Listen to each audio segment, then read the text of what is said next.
Hello everyone, welcome to Deepa's kitchen. आज बनवणार आहे मी दाणेदार लागणारा 10 ते 12 दिवस टिकणारा आणि आपण जसं लग्नामध्ये खातो ना सेम तसाच मी तुम्हाला मूग डाळीचा हलवा बनवून दाखवणार आहे.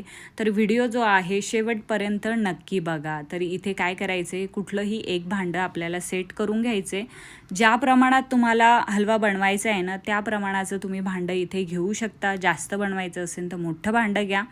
तर इथे मी 1 वाटी मूग डाळ घेतलेली आहे. बिना छिलक्यावाली मूग डाळ आहे ही.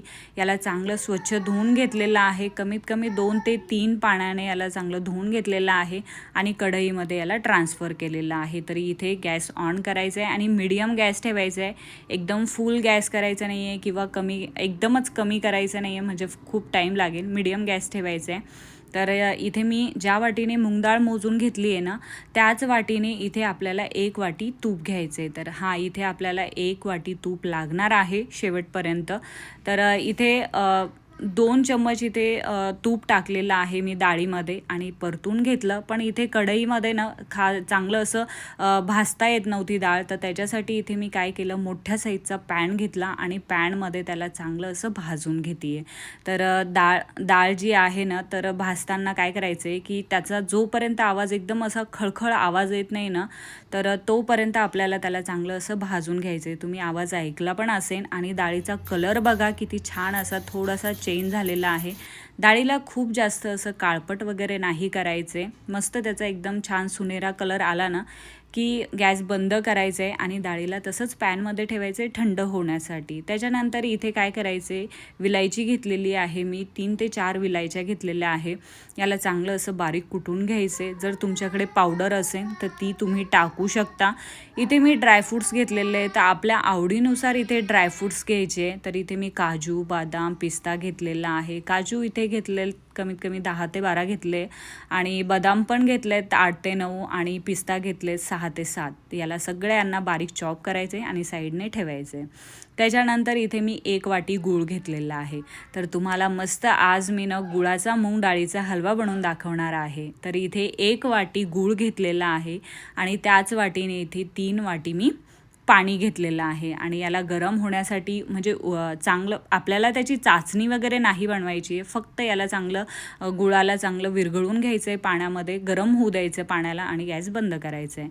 त्याच्यानंतर इथे डाळ पण चांगली अशी थंड झालेली होती. लगेच मी मिक्सरमध्ये ॲड केलं त्याला, पूर्ण डाळीला आणि मिक्सरमधून बारीक करून घेते आहे. तर एकदम असं आपल्याला पीठ वगैरे नाही बनवायचे आणि खूपच असं जाडसर पण नाही ठेवायचे. जसं की रवा कसा असतो थोडासा जाडसर असतो, त्याच प्रकारे आपल्याला याला पिठाला बनवून घ्यायचे. तरी इथे मला डाळीमध्ये थोडेसे मुगाच्या डाळीचे कण म्हणजे वाटत होते हाताला. तर इथे मी डाळीला चाळून घेते आहे. तर थोडेसे कण वाटत होते ना, त्याच्यामुळे मी याला चांगलं चाळून घेतलं आहे. तर एखादी जाडवाली चाळणी असते ना त्या चाळणीने चाळलं तरी चालतं. खूपच असं बारीकवाल्या चाळणीने नका चाळू. तर सगळं पीठ जे आहे तर ते चाळून घेतलेलं आहे आणि बघू शकता एकदम रवेदार असं पीठ जे आहे तर ते बनवून तयार झालेलं आहे. तर इथे पॅनमध्ये काय करायचं आहे, 2 ते 3 चम्मच आपल्याला तूप ॲड करायचे आणि जे बारीक ड्रायफ्रूट्स चॉप करून ठेवलेले होते ना, काजू, बदाम, पिस्ता, तर ते त्या तुपामध्ये ॲड करायचे आणि एकदम असं छान क्रिस्पी होईपर्यंत त्याला चांगलं असं भाजून घ्यायचे, परतून घ्यायचे तुपामध्ये आणि मोठ्या बाउलमध्ये त्याला ट्रान्सफर करायचे. आणि त्याच पॅनमध्ये इथे काय करायचे, जे आपण पीठ बनवून ठेवलेलं होतं ना मूग डाळीचं रवेदार, तर ते त्या पॅनमध्ये ॲड करायचे. आणि जे वाटी भरून तूप घेतलेलं होतं त्याच्यातलं अर्धी वाटी मी तूप इथे म्हणजे ह्या मुगाच्या डाळीच्या पिठामध्ये ॲड करणार आहे आणि याला चांगलं असं मिक्स करून घेणार आहे. मीडियम गॅसवर याला चांगलं परतून घेणार आहे. तर इथे ह्या प्रोसेसला काही जास्त फारसा वेळ लागणार नाही आहे. फक्त 2 ते 3 मिनटामध्ये हे पीठ जे आहे भाजून तयार होईल. कारण की आपण ऑलरेडी मूग डाळ जी आहे ना तर ती चांगली अशी भाजलेली होती बराचसा वेळ. तर इथे 2 ते 3 मिनटं लागतील, जास्त वेळ काही लागणार नाही आहे. आणि गॅस मीडियमच ठेवायचा आहे. त्याच्यानंतर इथे गूळ जो आहे ना तो चांगला पाण्यामध्ये असं वितळलेला होता. पाण्याला चांगली उकळी आली होती. त्याच्यानंतर ते पाणी काय करायचे ना थोडं थोडं करून मूग डाळीच्या पिठामध्ये ॲड करायचे. एकदमच सगळं पाणी जे आहे ना तर ते टाकायचे नाही आहे, नाहीतर काय होणार की त्याच्या गुठळ्या होतील पिठाच्या आणि मग ते मोडायला आहे ना खूप वेळ लागेल. त्याच्यासाठी थोडं पाणी टाकायचं, मिक्स करायचं, परत थोडंसं पाणी टाकायचं आणि मिक्स करायचं. आणि इथे मी सगळं पाणी टाकून त्याला मिक्स करून घेते आहे.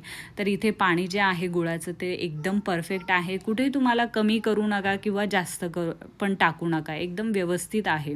तर याला आता फक्त काय करायचं आहे ना मिक्स करत राहायचं आहे. जे राहिलेलं तूप होतं ना वाटीमध्ये ते तूप सगळं मी त्या मिश्रणामध्ये ॲड केलेलं आहे आणि फक्त आता मिक्स करत राहायचं आहे. तुम्हाला वाटेन की मध्ये की थोडंसं तूप टाकावं लागेल, पण नाही, एकदम व्यवस्थित तूप झालेलं आहे. कुठेही तुम्हाला मध्ये ॲड करण्याची गरज पडणार नाही आहे तुपाला. फक्त आता एवढं आहे की चांगलं असं मिक्स करून घ्यायचं आहे.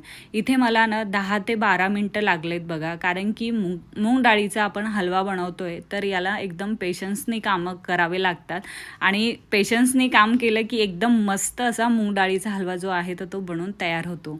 तर तुम्ही हलवा बघू शकता की पॅनला बिलकुल पण चिपकत नाही आहे. तर आता काय करायचे की जी विलायची पावडर आपण बनवून ठेवली होती ती त्या मिश्रणामध्ये ॲड करायची हलव्यामध्ये. जे ड्रायफ्रूट्स होते परतून घेतलेले तुपामध्ये ते त्याच्यामध्ये ॲड करायचे आणि चांगलं असं मिक्स करून घ्यायचे. तर इथे गॅस जो आहे तर शेवटपर्यंत मी मीडियमच ठेवलेला आहे. फुल गॅस वगैरे करायचा नाही अधूनमधून.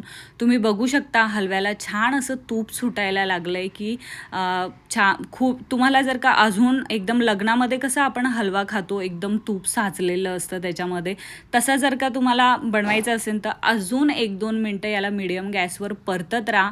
मस्त भरपूर असं तूप सुटेन बघा त्याला. पण मला आहे ना तुपामधला, आपण जर का हलवा खातोय तर तुपामधलाच हलवा, भरपूर तुपामधला हलवा आवडतो. तर त्याच्यासाठी मी अजून याला काही जास्त परतून नाही घेतलेलं आहे, त्याच्यामध्येच तूप राहू दिलेलं आहे. तर इथे हलवा जो आहे तर तो बनून तयार झालेला आहे. व्हिडिओ कसा वाटला मला नक्की कमेंटमध्ये सांगा आणि प्लीज चॅनलला सबस्क्राईब करण्याचं विसरू नका. आणि व्हिडिओला पण एक लाईक करा आणि फेसबुकवर बघत असेल तर प्लीज फॉलो करा. स्वस्त राहा, मस्त राहा, चांगलं जेवण करा. थँक्यू. बाय.